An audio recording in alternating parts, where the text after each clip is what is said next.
And welcome one and all to another exciting episode of Side Stories. As always, I am Aaron. This is... Boy, howdy, this is Darian.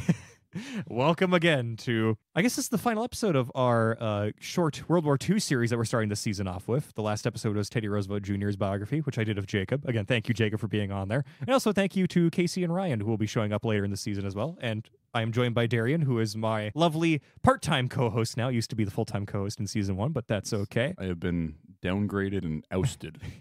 Or, you know, I'm busy. He's just busy. Don't worry. But we're getting all of our Darian love in today. So today, we're going to jump right into things. Darian, what do you know about the German invasion of Yugoslavia in World War II?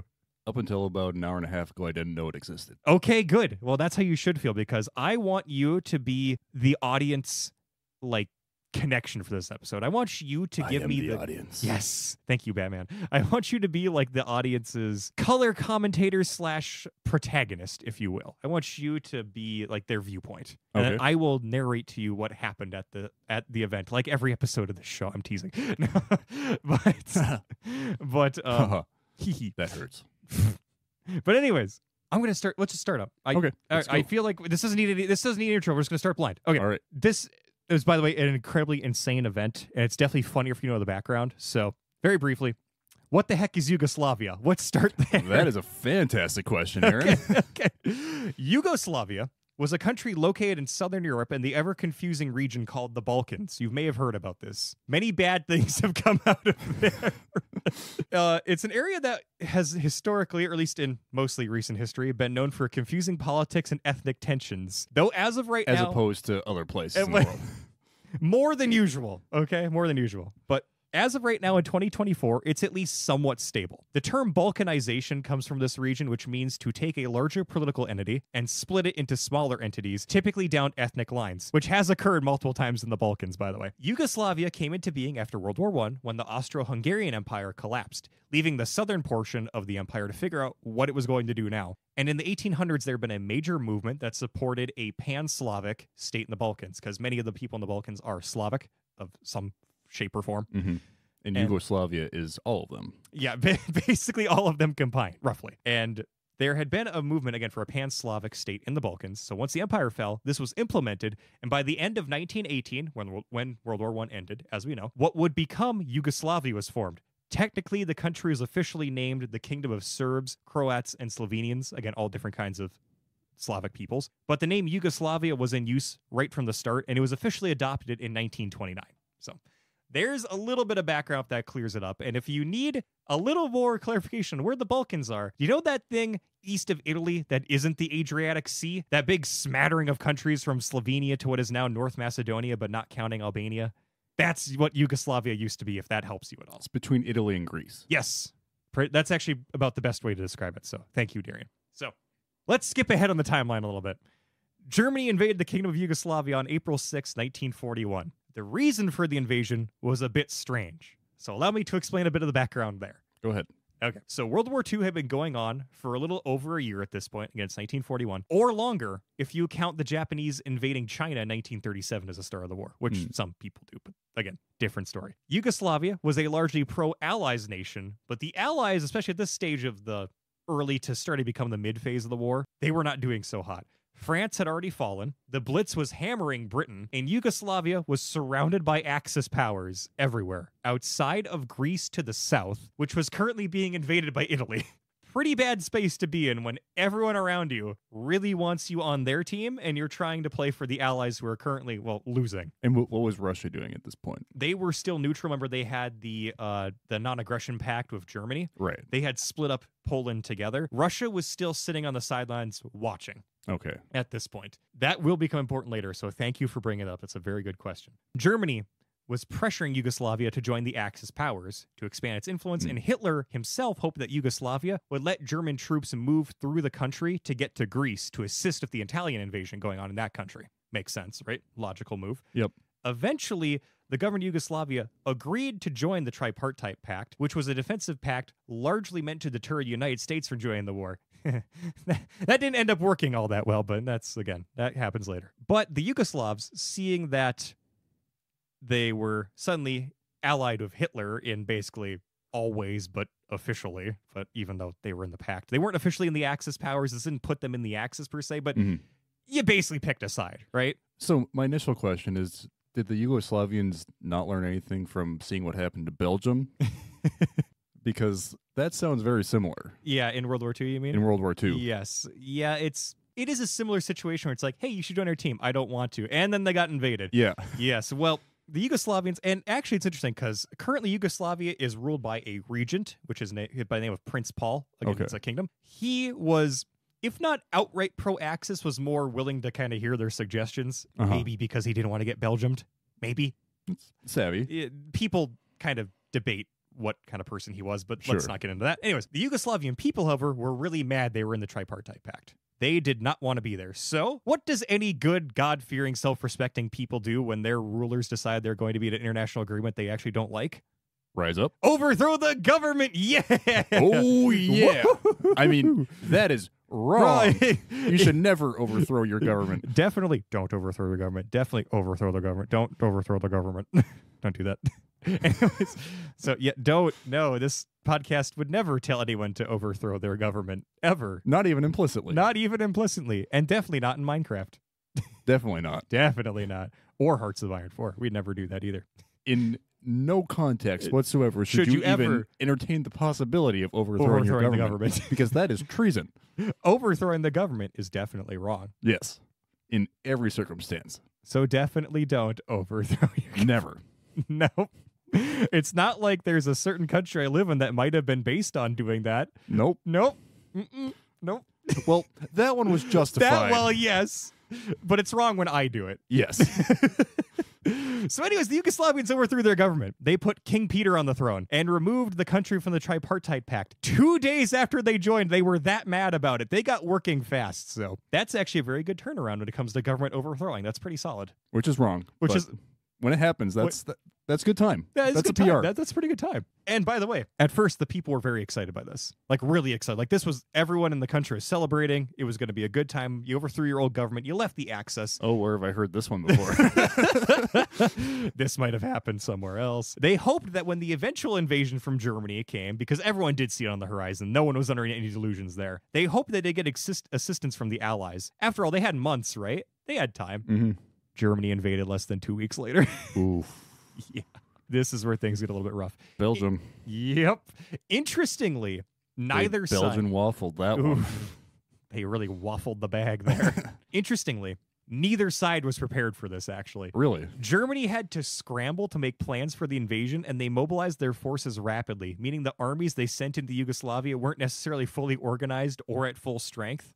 So what that just means is that the Germans weren't intending at that time to invade Yugoslavia, but then they saw that the old government had been overthrown. The new government was still, trying to pick up the pieces, trying to figure out what's going on, and they saw an opening. Yes, and you have to remember that Germany's immediate goal is to assist Mussolini with invading Greece, which is why they want Yugoslavia. Well, they want them for other reasons too, but that's one of the main reasons. The other thing is they're still trying to plan the invasion of Russia right now, because that hasn't gone down yet, but it is on the horizon, and Hitler's definitely planning it. So he's trying to get all of this stuff in the Balkans out of the way as fast as he can. So he doesn't have a front line that extends from Scandinavia all the way down to Greece. Yeah, and that would totally never happen Never. in any term of circumstances where, he would get totally screwed on that by a lot of his own fault, which, that would never happen, right? It totally happened. So that's why they have this rapid invasion go down. So they get kind of thrown off their guard, like, oh crap, they just overthrew the government. We got to get in there. And so they just hit the gas and go and invade.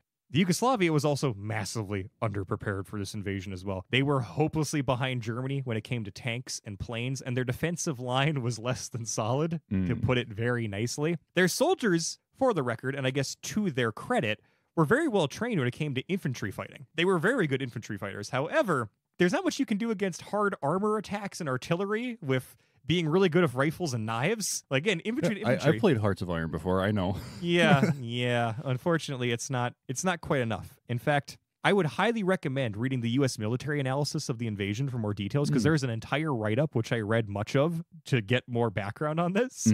It goes into incredibly specific details about the military preparations each side made and how the invasion was conducted. It's a really good, interesting read from a largely impartial outside observer. Do they do that for a lot of... I believe they do, because there's like write-ups about like all of World War II and like Chinese fighting that the Americans had nothing to do with. Like, there's write-ups for at least I think all of World War II, going back into like the Revolutionary War, obviously for us, and I think a ton of other wars as well. The U.S. military keeps tabs on a lot of this stuff. Valuable pieces of history. And it's publicly available and just free online. So if you ever want to read the U.S. military analysis of any random conflict, you can probably find it. Sounds like something like a Chinese dynasty would do. Yeah, exactly. Just keep like meticulous records of every military encounter in the world. There was like one Chinese guy at the siege of like Constantinople who was like taking notes. Like, ooh, maybe. At that point, I'd believe it because that was a weird event in itself. But yeah, the U.S. military does keep great records. And if you're a military nerd, it goes into such small detail, it'll make you smile because it even includes the exact dimensions for the Yugoslavian anti-tank pits they dug,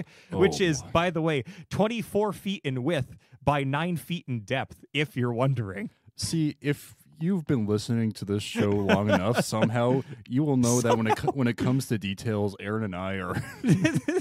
Aaron loves details. Yes. I'm more of a big picture thinker. Yes. Don't worry. I would want to bang my head against the table if I tried to read that. I will say that sounds boring, but that's basically in a section where they go into specific details. I would skip that section. Yes. Otherwise, it's mostly about like the overview and like the major events going on and like the political analysis. There's actually a lot of political analysis in there. It's really interesting. It shows us how in-depth the U.S. military thinks about this stuff, or at least used to. You could debate if they does it now. I'm not going to get into that. It's also a very easy read. I will cite it in the description. From the start of the campaign, the Luftwaffe had been heavily bombing Belgrade. And remember, the Luftwaffe is the German Air Force, for those of you who are newbies and joining us. And Belgrade is the capital of Yugoslavia. This bombing killed thousands of civilians and effectively crippled the Yugoslavian Air Force right out the gate. So now they don't have an Air Force. They had an Air Force? Had. They don't anymore because the country doesn't exist, but whatever. That's different. That's later. That's later. So that now leads us to the invasion's main character. Because I am hesitant to call him the hero for obvious reasons. Because he was a Nazi? Well, yes. But also, you'll see. Hang on. Wait to learn more about this character. But he did have hardcore main character protagonist energy. This is someone who was villain protagonist. Charismatic villain protagonist. The scariest kind. That leads us to Fritz Klingenberg. Full name, Fritz Paul Heinrich Otto Klingenberg. Amazingly German name. He was a 29-year-old SS officer with the rank of SS Sturmbannführer, the equivalent to major. At the time of our story, he would get you'll see. Fritz was a tall man, standing at about 6'4" from the measurements I found online and going off pictures of him that seems fairly accurate. He was blonde-haired with a strong jawline, but a somewhat soft face and often seen smirking in photos. The reason I bring that up is because... He sounds like a stereotypical Nazi. Yes, because you get one look at this guy and you just know, all right, yep, this story makes complete sense. He was one of Hitler's favorites. Golden boy. We're going to get to that. Golden-haired, blue-eyed boy. Fritz had graduated from the, I think it's Bad Tolz Officer School. It's spelled Bad, T-O-L-Z. Bad Tolz, I think is what it would be, Officer School. And he was a veteran of the invasion of France. Again, villain protagonist. Yes. He was known for being headstrong, bold, intelligent, and incredibly lucky. In France, he was known to have made a number of incredibly risky moves, such as charging a French machine gun nest that was firing at his men while they tried to rescue a stranded tank crew. Fritz destroyed the French position with grenades. That's pretty cool. Yeah. Well, if you think that's cool, wait for this. Okay. Other highlights, he called an artillery strike on his own position to stop an enemy advance. Another time, he had Stukas dive bomb his own position to halt a French retreat. Both times this worked. Huh. And he was unhurt. Uninjured. Wow. I would like to point out that he was fighting World War II like I play Company of Heroes 2. And for the record, my average casualty rate in Company of Heroes 2 is around 80%. This guy was fighting the actual war, not dying, and he was fighting it like I play a video game where 80%, again, that game, for those who don't know, is a World War II real-time strategy game. Yeah. 80% average casualty rate, and I fight the war like he did. I don't know how he pulled this off. Someone fought the war like I play Company of Heroes. This is terrifying. Somehow he has plot armor. I don't know basically does. Why. I don't know. But he's very lucky. Yes, he came out of these situations unscathed, and perhaps more impressively, he was awarded multiple distinctions for these actions rather than court-martialed. For the remainder of this episode, I'm going to try to separate the art from the artist. Because clearly what's going on is art. Artist is a terrible human being, subhuman being, whatever I you can want to think call of another it. German guy you might want to separate the art and artist from. What, his boss? One might say. Have you seen those memes where it's like, it'll be like a random landscape painting? It's like, do you like this painting? Well, congrats. You just liked a Hitler painting. It's like, okay, you got me. Great. It's like you're scrolling way back at some girl's Instagram page. You accidentally like it. That is the weirdest analogy I've ever heard about liking Hitler's art ever, but that was beautiful. Yeah, it's the same sense of panic. Yes. And for the record, it is also, you can like Hitler's art without liking Hitler. That is fine. Separate the art from the artist. Yes, which is what we are doing in this episode. I am not condoning anything Fritz Klingenberg did. I, however, think it is worth preserving. It's noteworthy. Yes. And returning to his story, his knack for coming out of such dangerous situations unscathed and without being rebuked by his officers earned him the nickname of the Magician, because magical plot armor. Mm-hmm. He also became known for procuring whatever his unit needed in the field because he was a master of scavenging and stealing supplies anywhere they could be found. Something he even taught classes on, because again, he was an officer. He actually taught people how to do this in the field. He was that good at it. Wow. During the invasion of Yugoslavia, Fritz would be given command of a motorcycle reconnaissance unit because, yes, the Germans had motorcycle recon units, if you didn't know. Motorcycles are a weapon of war. Fun fact. Mm-hmm. This earned the nickname of Klingenberg's Criminals, due to the fact that his unit held the record for most theft reports against them. None of which were ever proven, by the way, because magical plot armor. Yep. Yes, he had an outlaw biker gang, because of course he did. Once his unit needed to pass an inspection, which required them to have the correct number of serviceable vehicles. However, Fritz's unit was 6 short. One wonders why or how that happened. So, he sent his men out into the field to steal 6 motorcycles. As you do. To requisition 6 motorcycles. 6 motorcycles. When they returned, he now found that he had 6 too many. They had found 12. They painted the stolen bikes, and Fritz's commander went along with it, though he warned Fritz not to be so risky and to be careful in the future. You might notice a theme beginning to form here. Let's just say that if you thought this was nutty and you're wondering why I'm telling you about this, strap in. This is the part where it gets insane. This is where complete insanity hits the wall. So when the invasion of Yugoslavia went down, Fritz went along with them. He was perhaps the most dangerous weapon Germany had at the time, and the world was going to find out. Oh, they were going to find out. On April 11th, he found himself near the Yugoslavian capital of Belgrade. His orders were to make observations, set up checkpoints, capture any roads or bridges he found, and then hold for reinforcements.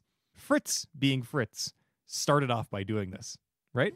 Starting off well. He was, however, slowed by terrible weather and the fact that the retreating Yugoslav forces had blown up the bridges leading to Belgrade. So, Adrian, what's a man to do? He wants to capture Belgrade, but he can't. Well, you could build a bridge and get over it. You could. Or you could swim across the river. You're closer. Fly over the river. Ooh, if he could, he would have, but he didn't have that option. Catapult over the river. Now you're thinking like Fritz, but unfortunately he didn't have one on him. If he did, again, he would have. So eventually, he had a point where there just wasn't much for him to do, and he had 24 hours left to report back to his superiors. Fritz began to observe the city from across the Danube, and as he later put it, quote, "I was not too preoccupied at the time and found something to do," unquote. Oh boy. Now, what did he do? What do you think he did? God, I don't know. He didn't have a catapult. That makes sense. Because why would he have a catapult? He obviously got over the river somehow, right? Mm-hmm. He decided he was going to go to Belgrade himself. Let me tell you how this happened, because not only is it magical plot armor, it's magic. Wait, did he oh god, what's his name? The Daredevil, Evil Knievel? Evil Knievel, his motorcycle over the... If he had a ramp, he would have done it. But no, because while we've established this guy has magical history-rending plot armor, he also has magical Deus Ex Machina powers too, because one of his soldiers randomly found a motorboat tied up to a tree on the river. Of course, yeah. Of course.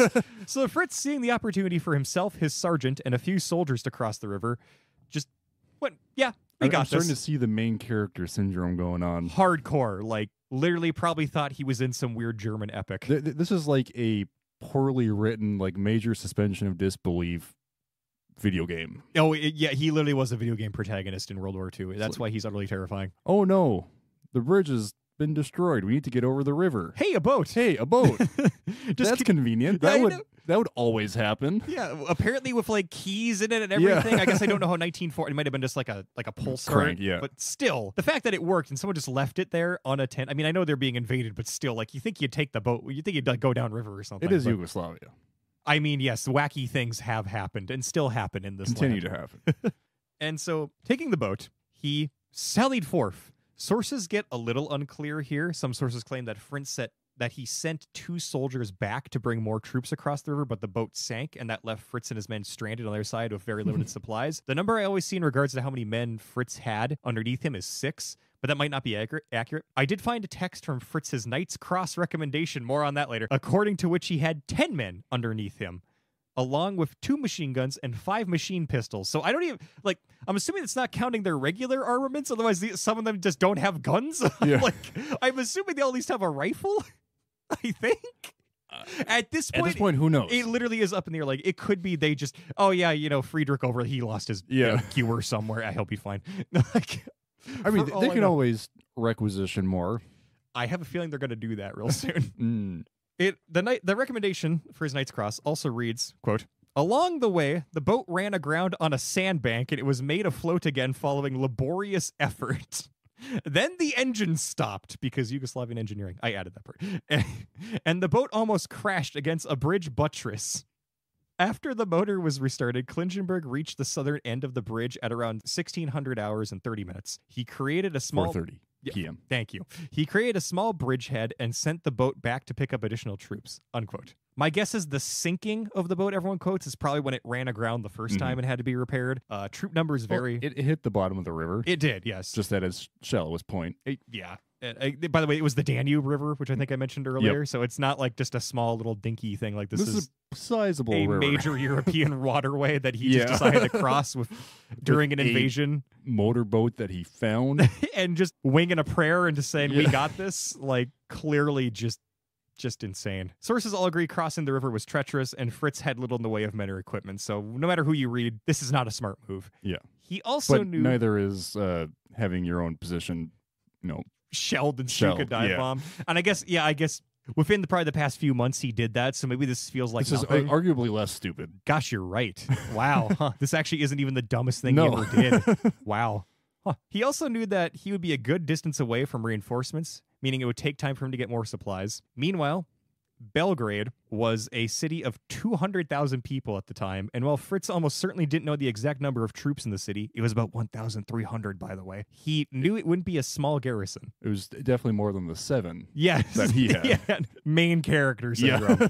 In short, he was leaving the main force behind, walking straight into enemy territory, hopelessly outgunned, outmanned, and with little hope of receiving any kind of support whatsoever, and he probably wasn't going to be making that report in a timely fashion. So for Fritz, this was a perfect plan. This was an average day. Yeah, he decided this was a good idea. Pure agent of chaos, just built different. Just completely insane that anyone would think this is a good idea.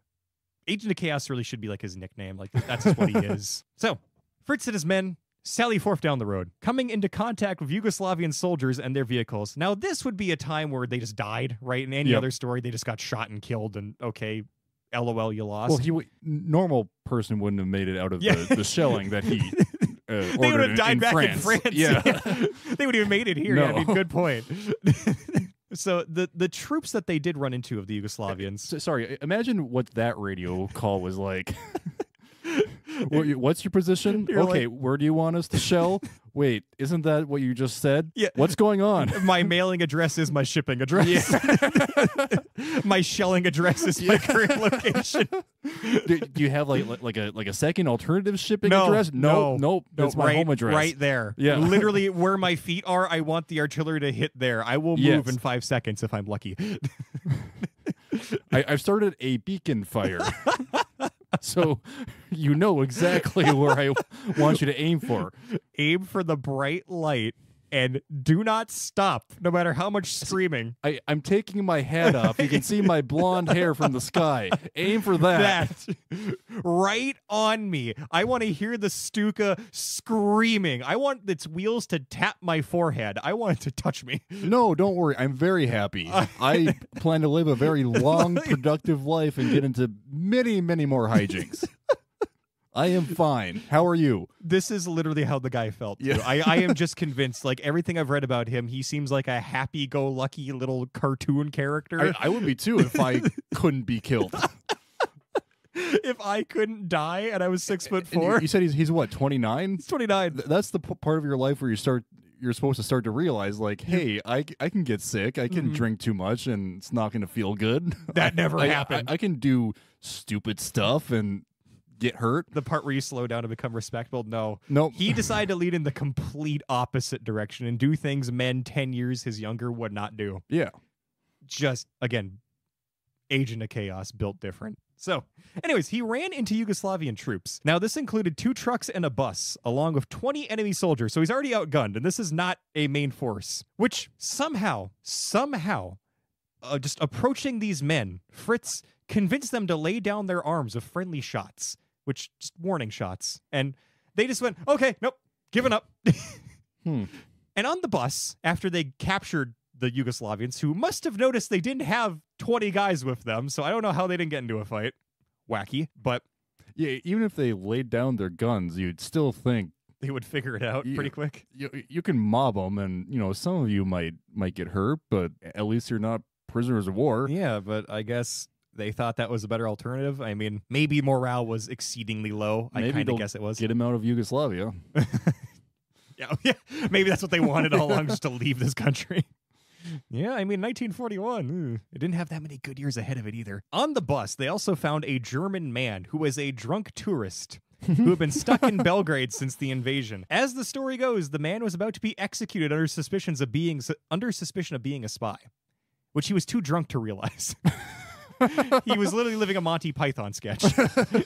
When Fritz showed up, he didn't realize just how lucky he was. Better yet, the man spoke Croatian because Deus Ex Machina powers of Fritz Klingenberg. God, that's a like sidekick character that you find in your your campaign. You know, like how in an RPG where you kind of find all like the weirdos in society with like their weird magic powers, and they all have different skills that are just strangely like relevant to your quest. Yeah, literally what he was doing. See, what he makes me think of is, have you ever played Star Wars: The Force Unleashed? Yes. Like the storyline. Yep. Ram Koda, the like former Jedi who's like, I think he's a drunk or something. Yeah. And you have to like go to this trash plant to find him and like try to convince him to get back in and help save the galaxy. He's like, no, leave me alone. That's what this makes me think of. Probably. I mean, he was a tourist, but he was touring Yugoslavia. Like, what was he doing? Oh, yeah, he was definitely a spy. Oh, yeah, probably. I mean, maybe he was maybe he was the best spy. He was like German James Bond. Yeah. That would be a heck of a plot twist. And at this point, I would have believed that. He has the real plot armor. Maybe. So again, the guy spoke Croatian, and so Fritz, seeing that this was immensely helpful, made him his interpreter, his now incredibly buzzed interpreter, which I guess you can still believe. How could that ever go wrong? I can't see a problem there. Fritz also made use...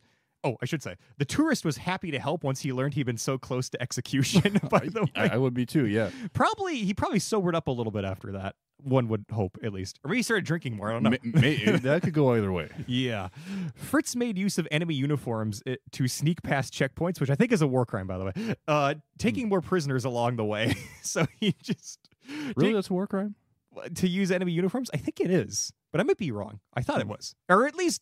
After World War II, I think it is. Maybe at the time. I have a meme I want to show you later. Okay, remind me of your meme. Okay. So they did get involved in a firefight near the city's outskirts where some of the prisoners were injured, but none of the Germans were. So I don't know if they're just using these guys as meat shields or like what's going on here, because they're picking up prisoners, leading a prison army to Belgrade now. Apparently taking fire, and the guys that they have as prisoners are getting hit, but not them. So maybe they put the German uniforms on the prisoners. I don't know. That would be a war crime. I have no clue. So this would be sort of like marching into like Chesapeake Bay. Yes. capturing like a busload of Marines and then trying to storm DC with said busload of Marines. Some of which may be hammered. Some of which may be hammered, yes. And then wearing their uniforms to Yes. sneak past like Baltimore. Yes. They then somehow made it into Belgrade's city center. Surprisingly, they encountered no resistance because magic plot armor. Mm-hmm. Citizens simply went about their normal days, and it was if there were any soldiers around, they weren't shooting at them. They welcomed me with open arms. Literally, yes, that's like actually true. Fritz and his men eventually made their way to the German embassy in Belgrade. Because, of course. Hey, boys, we did it. They sent out a Serbian soldier to summon the mayor of Belgrade, a man by the name of Jevrem Tomic, so they could accept the city's immediate surrender. We'll take your surrender now, please. That's literally... We were being invaded? Yes, that's what he's pulling now. It's just, what if we got them to surrender, LOL? He just decided that was a smart move. And the embassy apparently went along with this. Like, just ask him to surrender. Surrender or say what? What? What? Oh, you lost? Yeah. Oh, got you. Oh, God. Got him. So he also had his men move around the city as a show of strength and also to keep the impression there were more of them. He wanted to show that there were more of them than there actually were, so he said walk and drive around as much as possible to make it look like there's more Germans. This is like that scene from Princess Bride, yes, where they're trying to get through the gates of the city. So they have the Andre the Giant does like yeah. the magical the, like ooh. He does the Obi-Wan kind of thing when he's saving Luke. Yeah, ooh, and they light him on fire. Yeah, which is a cool scene. That whole movie's cool, by the way. It is. Yeah, great movie. Shout out to The Princess Bride. Great film. Watch it with your family later tonight after you finish this podcast. Yes. So when the mayor finally arrived at the embassy, Fritz claimed his unit was the point force for several German tank divisions. As we know, he's completely lying. That's not true. He's apparently a great liar, too. He also threatened the mayor by saying that if he did not report back via radio, the Luftwaffe would continue to bomb the city, which would be followed by artillery, tank, and infantry attacks. Basically, what he said was, if you don't give me what I want, we're going to annihilate this city, but in a more polite way. You know, I've played poker twice, yes, so I can confidently tell you that is what we in the biz call a bluff. That's the biz word? That is the biz word. Wow, I'm learning. Dang, I'm learning. Wow, thank you, Darian, for your... I believe he is bluffing. I believe he's bluffing, sir. But how do we know? Well, we can't see his hand. Crap, I hate this game. It's like that Ron White joke where it's that little odds thing that tells me how much I'm supposed to bet. You learn real quick. You can't see everyone else's cards. Shout out to Ron White. God bless him. So the mayor spoke with Fritz for an hour of negotiations. He kept this up for an hour. Toward the end of the discussion, a Luftwaffe reconnaissance mission flew over Belgrade because magical Deus Ex powers. Fritz pointed up at the sky, realizing this was going to be a totally amazing opportunity, and reminded the mayor that time was of the essence. If the mayor followed his instructions, he promised no harm would come to the city.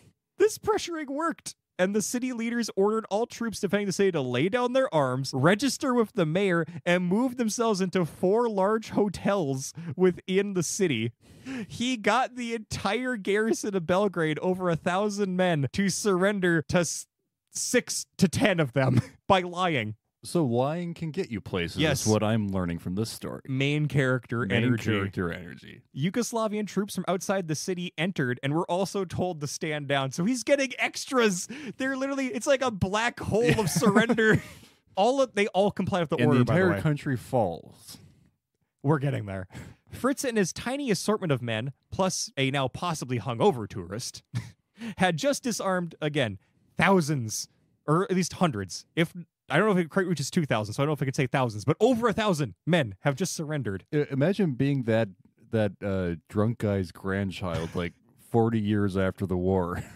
Imagine drunk grandpa trying to tell you that, and he's like hammered, and it's like absolutely real. You just don't believe it. Think about that. There are people who live lives like this, and no one believes them, and that is a shame. That always believe your drunk grandpa. No, that's bad. But maybe vet your drunk grandfather. Trust if you but have verify. One. Trust but verify. Yes. Enjoy, if anything else. Enjoy, yes. So despite his bluffing, Fritz knew he's playing a very dangerous game, and the situation logistically, before the mayor surrendered the city, was very dire. As we know, tiny number of men. They were out of ammunition and food by this time, by the way. And their radio was damaged, so it could only receive messages he couldn't transmit out because, of course. And at any moment, the entire Belgrade Belgradian garrison and the mayor can still figure out that there's 7 of them. And totally annihilate all of them in like 2 seconds. The balls on this man, just insane. Literally built different again, like I said. So I wonder what his men were thinking. well, actually, it's funny. That was my next note here. Fittingly, his sergeant told Fritz that he should change his career. Clearly, the propaganda department could make really good use of his talents. He was in the wrong field. So even The though other funny man with the H name can also use your services. oh boy, all the funny people with the funny mustaches and the H's in their names. You are very valuable. Very to the wrong people, but hey, at least you have value. So even though the city had surrendered to Fritz, he was still in precarious position, as you know. If his true weakness was discovered, like we said, he's screwed, right? Yep. His soldiers continued making false radio calls to keep the charade up. They can't transmit, so I don't know if they're just like talking to the radio and hoping they don't know German. I have no idea what's going on here. But yeah, just pretend you're sending messages. Just put the little thing up to your mouth and speak and see what happens. Like, this is what they're doing. It's insane. Also, this didn't stop his soldiers from making themselves comfortable as they dined on wine and cheese within the comforts of the nicest hotels in Belgrade. Because some Germans, and even some of them even disappeared with some of the local women. Doing what? I wonder. I guess if you're going to bluff your way through an invasion, might as well party while you do it. So that's what they did. So he doesn't even have like several well-regulated men. He has like 7 random guys off, like speaking with the ladies of the evening in Belgrade and eating and wine. His right-hand man is boozing it up. his random tourist right-hand man. His new best friend he just met today. Imagine what that vacation is like. Like I can't think of exactly what movie it is, but it sounds like just some random schlub gets like caught up in like a gang or something. National Lampoon's Yugoslavian vacation. Exactly. Clark Griswold here invading Belgrade. That's basically what happened too. It's just, oh my gosh, it's so insane. It's what do you say? Again, someone's vacation was invading Yugoslavia. Yeah. Like actually a historical fact. Mm-hmm. That's imagine when he got back home what he told people. Like imagine what he had to tell his boss when he didn't return to work after his vacation hours. His PTO. He ran out of PTO because he was fighting for the motherland, invading Yugoslavia. It's the fatherland in Germany, but I mean, sorry. They call it the same thing. I know they call it the motherland too. I just wanted to be pedantic, sorry, but yeah, still his PTO and his vacation time were up. If I were his boss, I don't know if I believe him or not. I would hope there's at least some newspaper report that he could like prove like, yeah, there's me and Fritz right here. Like, but what would that newspaper report look like? Like, LOL, 7 Germans just trolled the entire country. German trolls the entire nation. Yugoslavs most affected. Yeah. I have no idea. So it wasn't all fun and games, by the way, because while everyone's boozing it up and eating wine and cheese and apparently enjoying the company of various women, Fritz did begin to administrate the city, imposing an 8 p.m. curfew. He had city records turned over to him, and he kept schools and hospitals open as a sign of goodwill. Nice. Yeah, very kind of him. Generally speaking, life went on as normal. Despite the surrender of the city. It was like it didn't happen in many ways. There's some random German guy who basically elected himself mayor now. He's like the Wizard of Oz. He projects a lot of power, and you don't realize he's just some small man behind a curtain. Well, a 6'4" man behind a curtain. But yeah, a very large man with a very small force. Yes, sitting behind a very thin, sheer curtain. Very thin, not an iron curtain at all. No, that's later. That's further north, and later. But anyways, while Fritz was invading the city, he also didn't see any reason for major bloodshed. So he thought, if I could take it out force, Sun Tzu taught me through many memes that to not fight and win is the best outcome. Mm-hmm.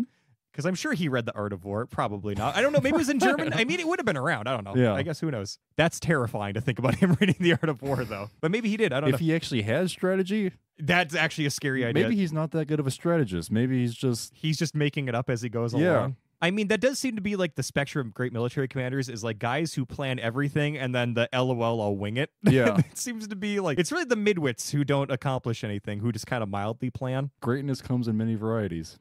And it also comes in many shades of stupidity, as it turns out.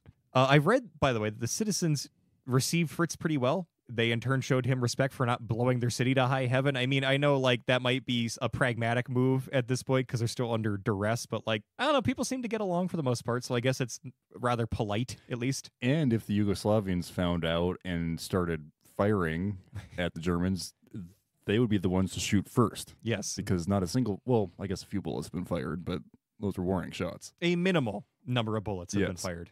Please forget the Germans were out of ammo for a while. Yes. Please forget that part. So the following day, more of Fritz's men entered the city. They saw the German flag flying above the city and thought the main army had somehow passed them by. Okay, like, all right, cool. They captured the city. When they learned it was just Fritz and the rest of his morons with them holding his the motley city. crew. His biker gang. Him and his gang. The reinforcements began playing along to keep the ruse up, driving as many vehicles around the city as possible to make it seem like they had more men. They're still doing this. Now they're Mad Maxing. Now they're Mad Max, yes. Then units from the main SS force began to arrive in the city, surprised that they weren't meeting any stiff resistance. They had heard radio broadcasts claiming the city had surrendered, but they assumed that this was a trick, like the enemy was bluffing. It's impossible. Right? Like, yeah. How? The day after the main body of the force arrived, dumbfounded that they were being welcomed in the city. So, yeah, the SS slowly streamed in, then the regular Wehrmacht streamed in. No one knew what was going on, by the way. This is back in the day before, phones and everything was in everyone's pocket. I mean, I know, obviously, fog of war happens even with that stuff, but, like, word didn't travel all that fast. So, no one's like, what has gone on? Why do we have the city? Who's doing this? Huh? Like, no one has a clue. What, some random major did this? What? Like, everyone's really confused. Oh, it was also during this time that the mayor of Belgrade realized he had been utterly duped. Mm-hmm. And I bet he wasn't happy. Oh, he shot himself, actually. He committed suicide over this, which, rough. Yeah. But, yeah. Yeah, like, on one hand, you can see why someone would do that. On the other hand, don't do that. No. That's bad. He did get trolled, though. He did get, I mean, how could he Hard recover? troll. Yeah. Like, yeah, I don't know how you... yeah, that's a rough one. That's it's definitely a end to his political career. For sure. sure. I don't know if he had other political aspirations, but I think the mayor of Belgrade is probably the highest he would ever have gotten. Yeah, I don't... That doesn't show a lot of good political acumen, as they would No. say in the biz. Are you in politics along with poker? What's the difference? Ooh, that's a Fritz quote right there. I've ever heard of one. I think you're channeling him. Oh no, no! I'm not. Be gone, feral beast. So after this Belgrade, American, true to the core, we bleed red, white, and blue. Yeah. My doctor said it was mostly red. Mostly red. My doctor said it was pancreatic cancer, but I told him to shut his commie mouth. After this, Belgrade and Yugoslavia as a whole were effectively under German control. While Fritz had taken Belgrade, the rest of the German army had beat back whatever resistance they encountered with minimal losses. The invasion really was not a hard-fought victory for the Germans. Well, no, they didn't fight at all. Well, I'm saying for the people who were even fighting outside of Belgrade. Oh. Even that, like, it wasn't... No, it was pretty minimal. I mean, after they got, rickrolled in Belgrade, and morale would probably be pretty I assume low. after however many days and your capital just falls, I'm assuming, that's a... It doesn't even fall. It just... It's just... one day switches hands. Yeah, that's really rough, isn't it? The German High Command, by the way, this had gone so well. The German High Command back in Berlin did not believe they had won. It took 2 full days of radio messaging for them to start believing they had won. And they had to send one of the generals there in person to confirm it. They did not believe this story at all. Over the next few days, the Yugoslavian High Command, in the meanwhile, would begin to seek an armistice. Seems like that's probably a good move right about now. That's what I call political acumen. Yeah. It was finally signed on April 18th. In total, Germany only lost 151 men killed in action and only 558 men wounded during the entire invasion of a country. And not a small country, right? No, a rather big one. While capturing over 300,000 Yugoslavian troops. There's no good metric on how many they lost to being killed, by the way. Right. But still, capturing that many is insane. The invasion was well ahead of schedule, and the German army could push into Greece to assist the Italian invasion now. Partisan fighters would continue to resist the Germans, but it would take years for them to push the Germans out, which did finally happen towards the end of the war, with the partisans liberating the country mostly by themselves. Story for another day. For now, the Germans dominated the country, and our man Fritz had performed something of a military miracle with his plot armor. So, I have a question. This is Yes. probably an appropriate time to ask it. Go ahead. Does a man like that get promoted for hijinks like this? He's not exactly a, I don't know what we call it, like a rank and file, No.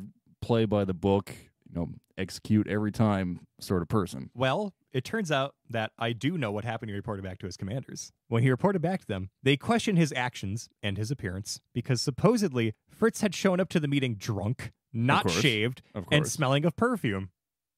Of course. Fritz defended his... Where, Aaron, would he get perfume from? One wonders. They must have a few perfume stores in Belgrade. I'm sure they're... Yeah, we all... Yeah. Yeah. So, not exactly in a presentable condition. No. He did defend his actions, and he said, quote, "What was I to do? Give the city back?" Unquote. Yeah. Like, can you do this?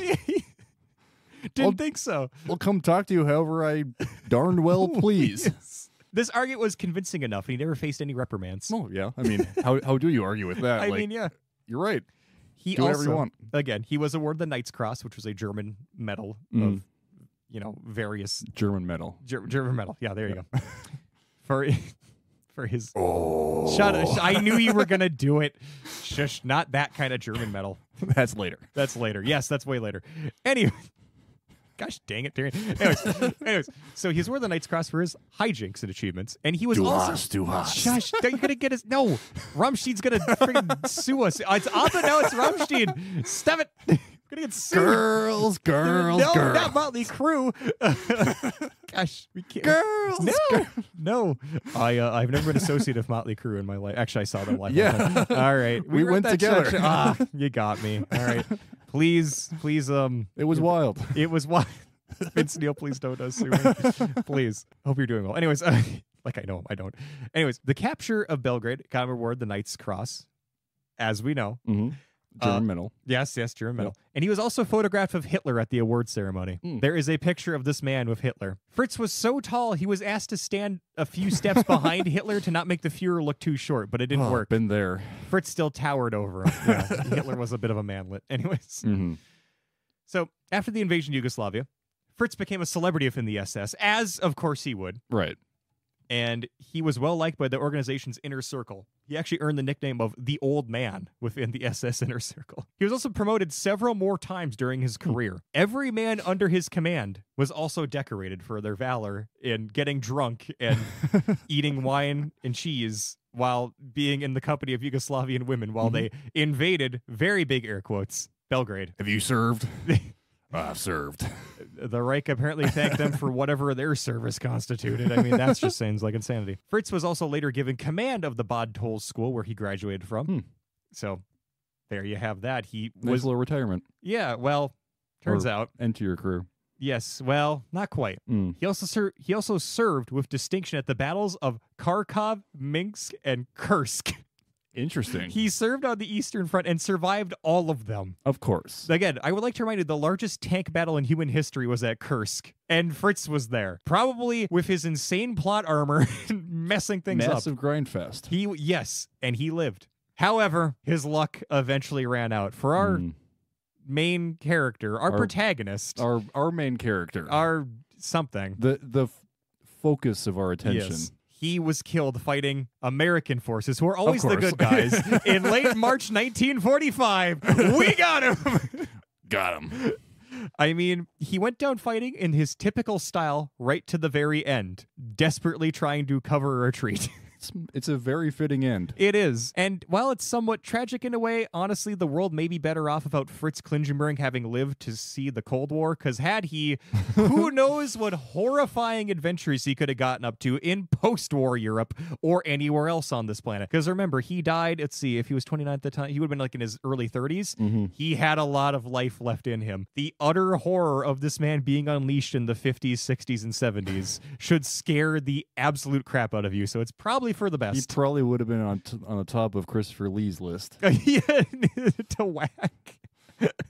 Or he would have been a mercenary in like Africa somewhere. Yeah. He would have gotten up to some hijinks. He was not a man to sit still. It's best to leave him be. So. It's probably what he would have wanted. Yeah, probably.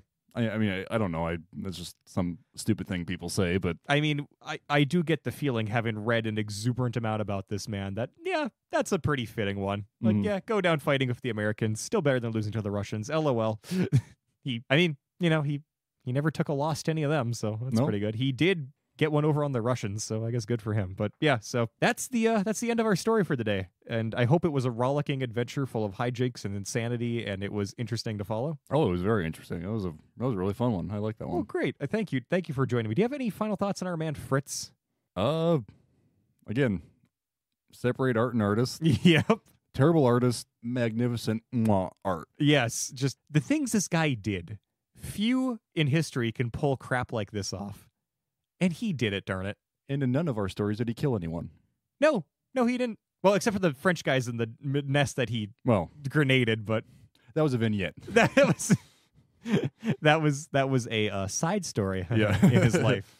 So there we have it. So, kids, I don't encourage you to be like Fritz Klingenberg in any way, but I mean, if you're going to be on the stage of history, I can at least say this: be cool, do something worth remembering, and all the world is a stage, and if you're going to be on the stage, be a diva and act, command the stage, Maybe be less like Fritz and more like Jack Lee from our Castle Itter episode, or Gangle. There's some similarities yes, there. Be a hero, but of everyone's story, maybe. Be cool, but be nice. Be nice, yes, and maybe don't join the SS. Don't be a Nazi. Don't be a Nazi. But be cool, just not a cool Nazi. That's the message. Our uplifting story from your friends at Side Stories today.